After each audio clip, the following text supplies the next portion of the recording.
Last class में हम लोगों ने क्लास 8 सोशल साइंस ज्योग्राफी का चैप्टर 4 स्टार्ट किया था मिनरल रिसोर्सेज, जिसके अंदर हम लोगों ने डिस्ट्रीब्यूशन ऑफ मिनरल देख लिया था।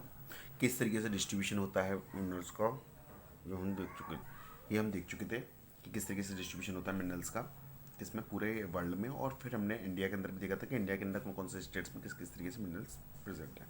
मैंने आपको उसमें एक मैप वर्क भी बताया था कि मैप में हमें क्या करना है, उनको लोकेट करना है उन प्लेसेस को जहाँ पर जो मिनरल्स मिलते हैं। तो आपको वो वर्क क्या करना है, आपको अपनी फेयर कॉपी में आपको मैप लेने हैं, मैप के अंदर उनको लोकेट करना है, देन आफ्टर उन मैप को आपको अपनी कॉपीज़ के अंदर चेक करना है। क्लियर है? और उनकी फ़ोटो मुझे भी सेंड करनी है। क्लियर है?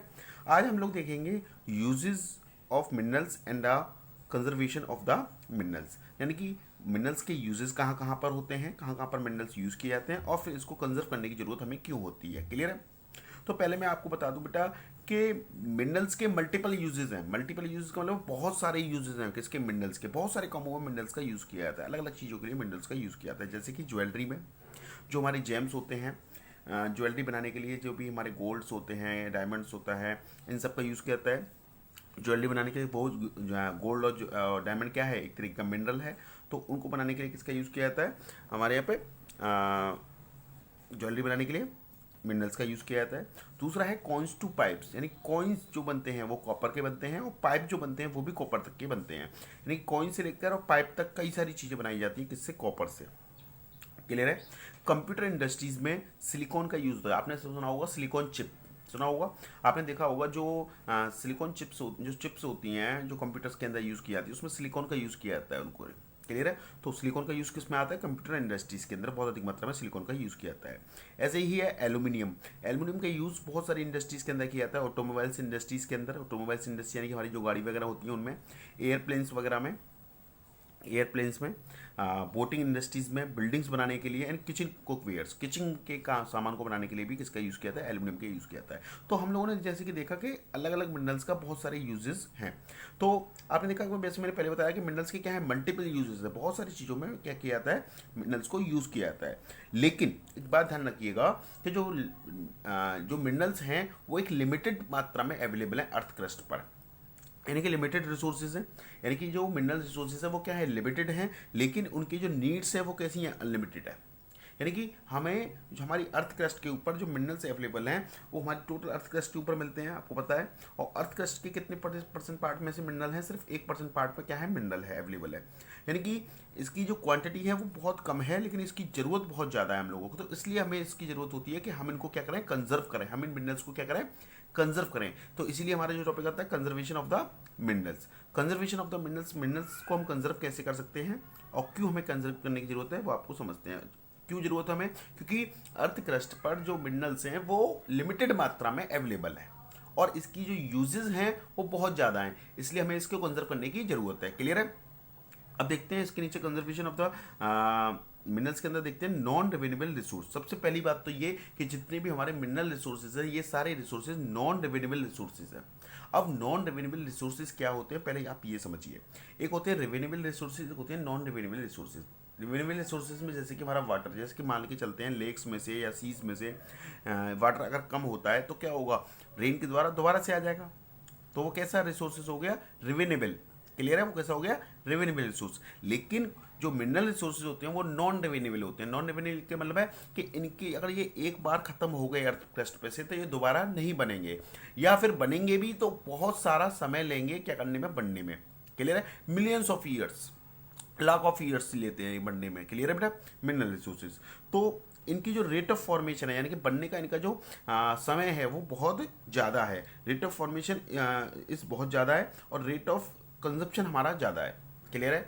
यानी कि इसका रेट ऑफ फॉर्मेशन बहुत कम हो रहा है और रेट ऑफ कंजप्शन ज़्यादा है, यानी कि हम लोग जितना यूज़ कर रहे हैं उससे बहुत कम मात्रा में वो बन पा रहा है। क्लियर है?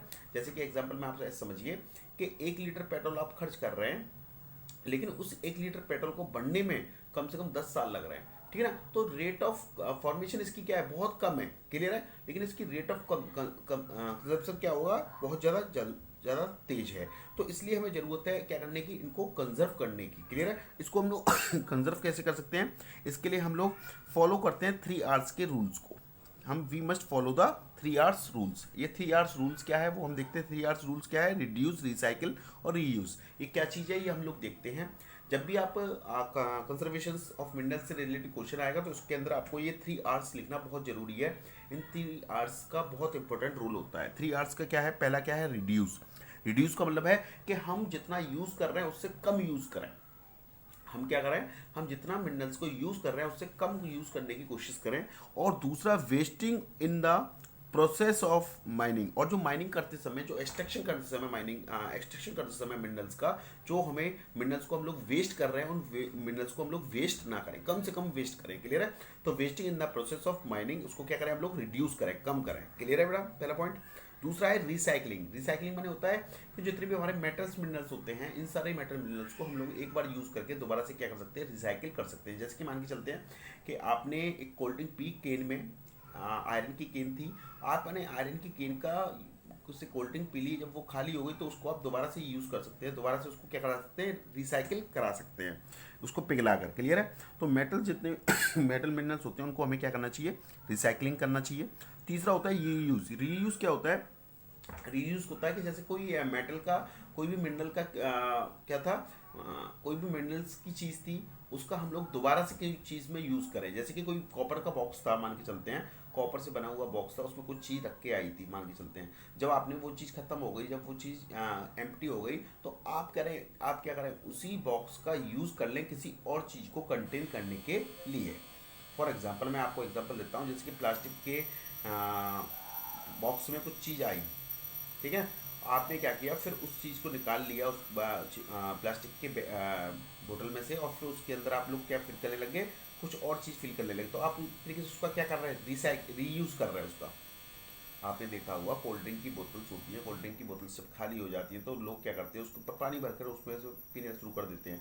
तो वो एक्चुअली कर क्या रहे हैं? वो उस प्लास्टिक की बोतल का रीयूज कर रहे हैं। क्लियर है? तो रीयूज माने होता है उसका दोबारा से यूज करना। क्लियर है? तो ये 3 R's बहुत इंपॉर्टेंट है किस क्या करने के लिए? मिनरल्स को कंजर्व करने के लिए। पहला रिड्यूस, दूसरा रिसाइकलिंग, तीसरा रीयूज। रिड्यूस माने यानी कि हम कम से कम यूज़ करें या वेस्टेज ना करें किसी भी मिनरल का। रिसाइकलिंग यानी कि एक बार अगर हमारा कोई मिनरल है तो उसको हम दोबारा से पिघला कर क्या कर सकते हैं? रिसाइकलिंग करा सकते हैं। और तीसरा है रीयूज़। रीयूज़ का मतलब है कि अगर हमने कोई एक मिनरल एक बार यूज़ कर लिया तो उसी चीज़ को हम लोग दोबारा से किसी चीज़ के रूप में यूज़ कर लें, तो इसे हम लोग क्या बोलते हैं? रीयूज़। यहाँ आपका चैप्टर ये कंप्लीट हो गया। इस चैप्टर के क्वेश्चन आंसर मैं आपको इवनिंग तक सेंड कर दूंगा। क्लियर है? आपको बुक एक्सरसाइज और क्वेश्चन आंसर मैं आपको सेंड कर दूंगा। एक बार आप बुक से पूरे चैप्टर को जरूर पढ़ें, क्योंकि ये चैप्टर तभी आपके समझ आ पाएगा जब आप वीडियोस देखकर और एक बार बुक से इसको पढ़ेंगे। Thank you.